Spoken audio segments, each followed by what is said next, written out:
Sujata and Sangeeta are partners in a firm sharing profits in the ratio 4:1. So old ratio ಬಂದ್ಬಿಟ್ಟು 4:1. They admitted Revati as a new partner for 1/4 of the share in future profits, which she acquired wholly from Sujata.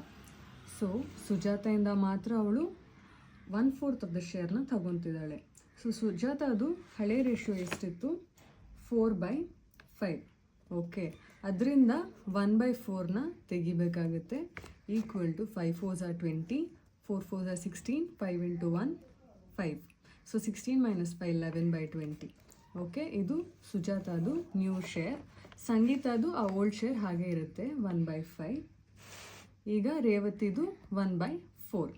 ಇಲ್ಲಿ ನೋಡಿ denominator ಎಲ್ಲ different ಆಗಿದೆ. 4 5 20. ಇದಕ್ಕೆ common ಡಿನಾಮಿನೇಟರ್ನ ನಾವು ತೊಗೊಂಬರ್ಬೇಕಾಗತ್ತೆ. So common denominator ಅಂದರೆ L C M ಹಾಕ್ಕೊಳ್ಳಿ. L C M ಹಾಕಿದಾಗ ಇದು 20 ನಿಮಗೆ ಸಿಗುತ್ತೆ. ಓಕೆನಾ?